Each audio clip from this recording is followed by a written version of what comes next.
Welcome to Forbidden Desires channel. We hope you will have fun with us. Enjoy watching. I didn't expect the drawing to mean anything at first. It was just sweet. One of those innocent little things you smile at, say to, and move on with your day. But this one didn't let me move on. It held me, and the strange part is, it wasn't what he drew that shook me. It was how he saw me. I thought it was just a portrait, but sometimes a pencil can expose more than the heart is ready to admit. It was a regular Wednesday. Cloudy sky, humid air, that kind of heat that makes the walls sweat. Before you do, I was folding laundry in the living room, shirt after shirt, sock after sock, on autopilot. Like I always am, the TV was on low volume, just background noise, and the silence between me and my husband even quieter than that head left early that morning. Henry said goodbye. Didn't notice the new blouse I wore to bed. Didn't notice anything again. I didn't cry. I'm past that stage. You stop crying after a while, not because it doesn't hurt anymore, but because it just feels like a waste of energy. Julian, my stepson, was home that week, 20, thoughtful, reserved. He was always sketching napkins, receipts, the back of cereal boxes. Art was his way of staying quiet in a loud world. He'd been in his room most of the day, door slightly ajar, pencil topping against something. But at some point I noticed he was watching me quietly from the hallway, not in a weird way, just observing like artists do. He tilted his head and said, "You know you look peaceful when you're not trying." I didn't know what to say, so I just laughed awkwardly and told him to go make himself useful. But that night he handed me something folded paper, and when I opened it, it was me, not me like how I see myself in the mirror, tired, stretched, thin, a little invisible. This version she looked soft, present, warm seen. I smiled. Of course I told him it was beautiful, but inside I felt something shift. It wasn't just a picture. It was like someone had finally noticed. I still existed, that I was more than just a wife, a strom, a routine. That portrait became more than just art. Became a mirror, and not the kind that shows your flaws, but the kind that reminds you of who you used to be before the world made you forget. I wish I could tell you that's where the story ends, that I tucked the drawing away, went back to my chores, and life carried on like always. But it didn't, because sometimes the smallest gestures carry the loudest echoes. That one sketch started something. I wasn't ready for something that made me question every quiet moment in my house, every look, every silence, every beat of my neglected heart. So if you've ever been in a situation that made you question yourself, your boundaries, your heart, stay with me, because what happened next changed everything. And if stories like these make you feel something, anything, subscribe to Forbidden Desires. 'Cause here, we don't just tell stories. We unravel the human heart. I'm a woman in my early 39s, been married for over a decade. That kind of marriage where things look fine on the outside, but inside you feel like you're standing in the middle of a crowded room, screaming, and no one even turns their head. My husband, he's not a bad man, he provides. He doesn't cheat, doesn't yell, but he also doesn't see me anymore. He's always working, always buried in meetings, late-night emails, silent dinners with his phone right there beside the salt shaker. We still sleep in the same bed technically, but most nights it feels like I'm lying next to a ghost. We used to laugh. We used to touch without thinking. Now even brushing shoulders in the hallway feels like a mistake. We both pretend didn't happen.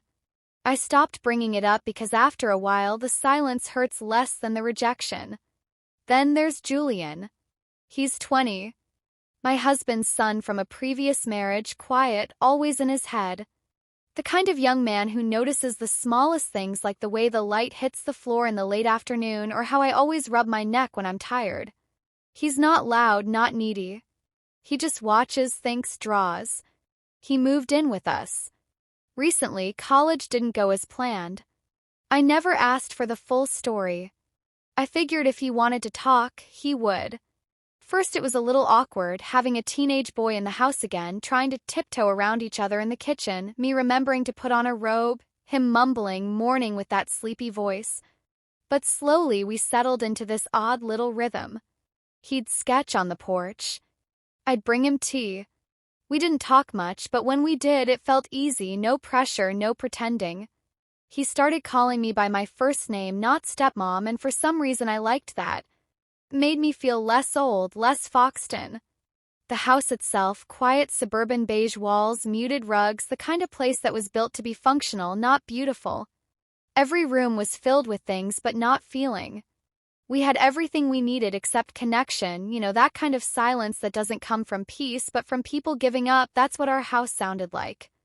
Most days not shouting, not crying, just the hum of the refrigerator and the tick of a clock that no one bothered to fix. I wasn't unhappy, but I wasn't alive either. I was just there, invisible, filling the dishwasher, folding the clothes, wearing makeup on Sundays, hoping maybe this time he'd notice, but he never did. And then one day Julian did. It happened on one of those slow afternoons, the kind where the air feels thick and time drags its feet through every corner of the house. I had just finished wiping down the kitchen counters when I looked out the window and saw Julian in the backyard, sitting cross-legged on the grass. He had his sketch pad balanced on one knee, a pencil moving quickly in his hand.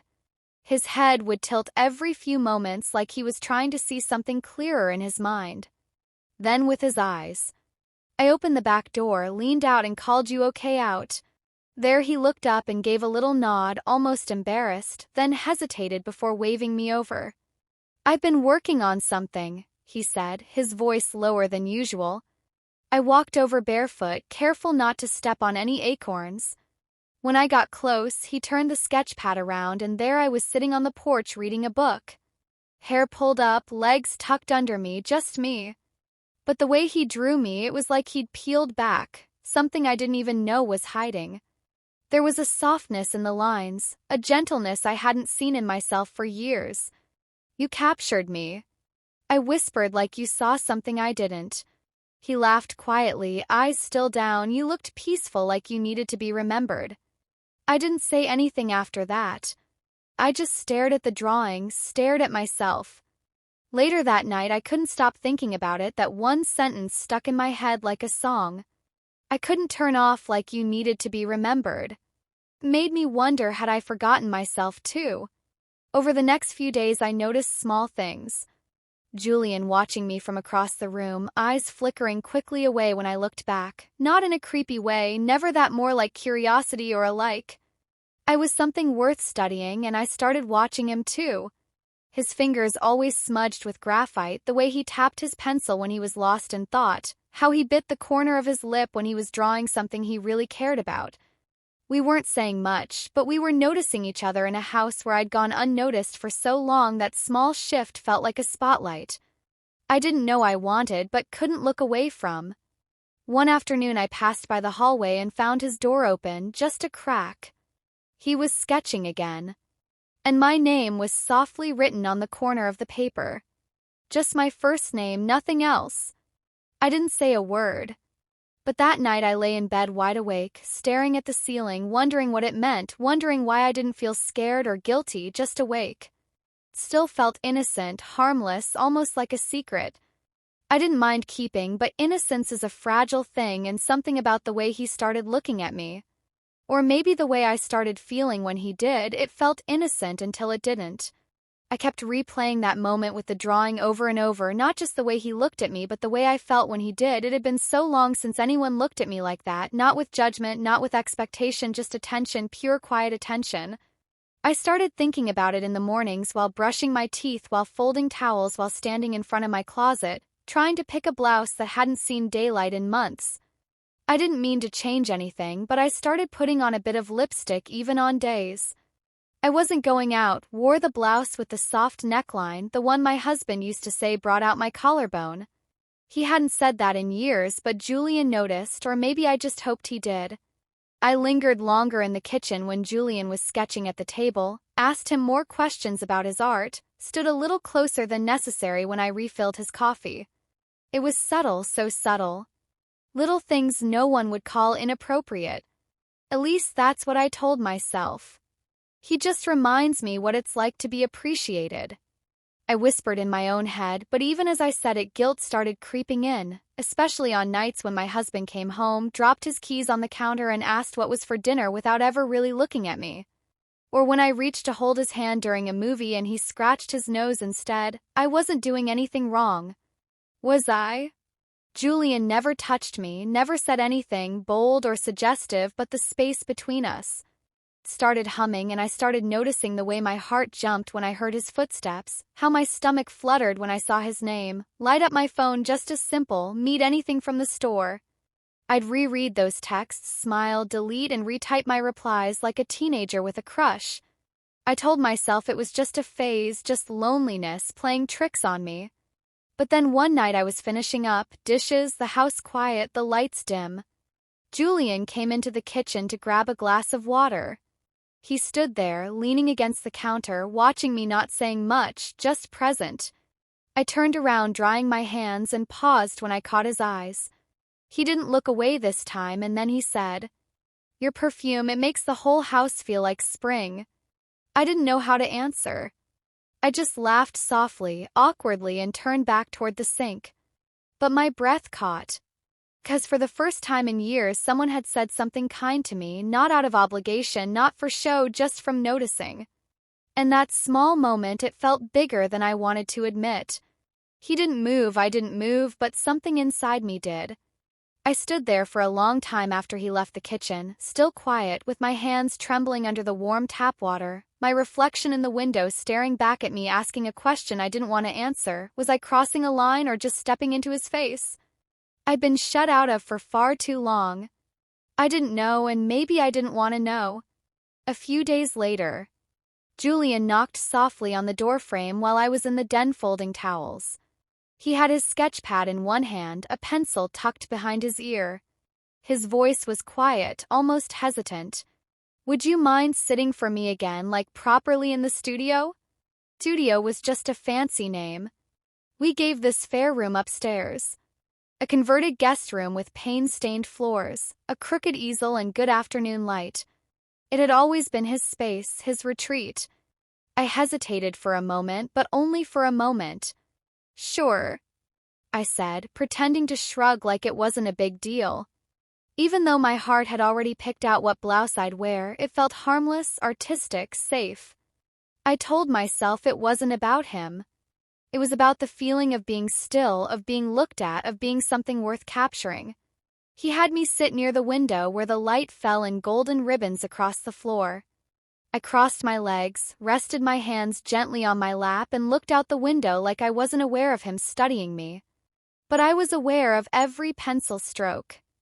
Every inhale, every second he spent silently watching my face like it held answers.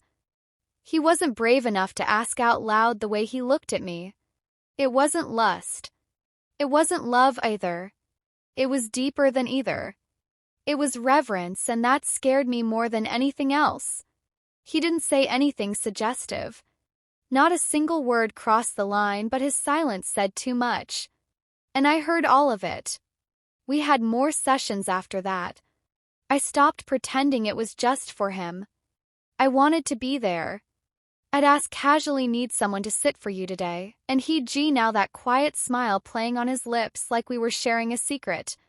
I started preparing, brushing my hair a little softer, choosing earrings I hadn't worn in years, not because he'd notice, but because I felt noticed again. My husband, still working late, still distracted, still asking what was for dinner without ever looking up from his phone. He never asked about the studio sessions. Never wondered why. Julian and I spent hours in a closed room with nothing but silence and graphite between us. One afternoon, Julian handed me a wrapped canvas. "I finished it," he said. I took it from him, gently peeling back the craft paper. And there I was.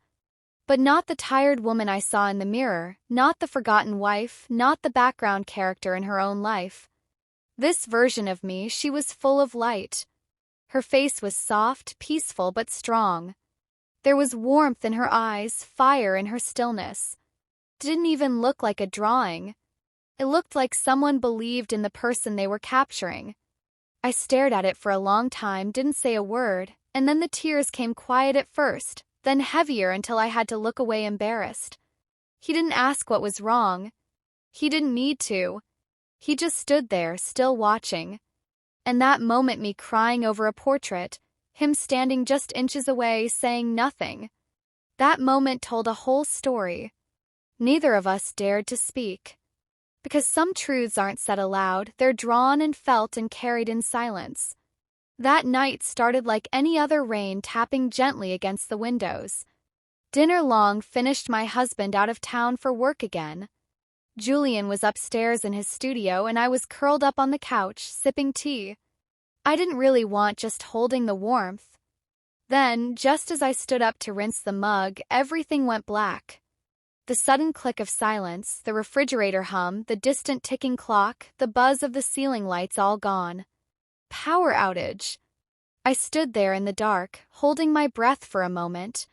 The rain outside kept falling soft, steady, like it didn't notice anything had changed. Julian's voice came from the hallway. "You okay?" I nodded, even though he couldn't see me. "Yeah, it just surprised me." He walked over holding a few thick candles, already lit. That warm flicker of light danced across his face, sharp shadows, soft glow. He handed me one, and for a second our fingers touched.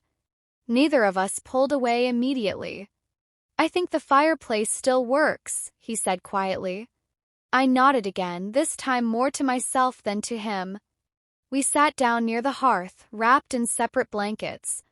The crackling of the fire filled the room, and for a while that was all. There was warmth, stillness, and the weight of everything we weren't saying. I shivered once more from nerves than the cold, and he stood up here. "Take this," he said, pulling off his hoodie and holding it out to me. It smelled like soap and cedarwood. I slipped it on, it hung low on my frame, and he smiled almost nervously. "You look cozy," and I did. Cozy, soft, almost safe. We sat back down closer this time, the fire between us, casting light that made everything feel surreal. Then we started talking about art, about choices, about how easy it is to lose yourself in routines. He told me how college hadn't felt like his, how he felt like he was just chasing someone else's idea of success. I told him I used to dream of opening a small cafe one day. How I never told anyone that before he looked at me, then really looked with that same quiet intensity that made me forget where I was, who I was supposed to be. And then he said it, you know. I draw things I admire, but this one, I think I loved drawing it. I didn't answer. I couldn't. I looked away, stared into the fire like it might swallow my thoughts before they showed on my face.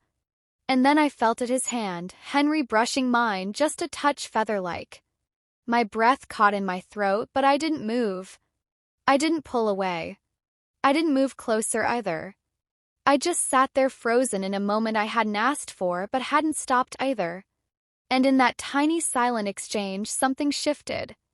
I felt it deep in my C********, like a door I didn't even know was cracked, finally opening all the way, not wide but enough to let the heat in. Enough to let the gill in, enough to let the questions come flooding through. What was this, a mistake, a moment or something? I'd been slowly walking toward for weeks without realizing how far I'd already gone. The fire popped. He didn't say another word. Neither did I, but the silence between us was no longer quiet. It was loud and full, and from that moment on, nothing felt the same. The next morning, everything felt different, not wrong exactly, but fragile, like the air had thinned out overnight. Julian didn't come down for breakfast, and I didn't call him.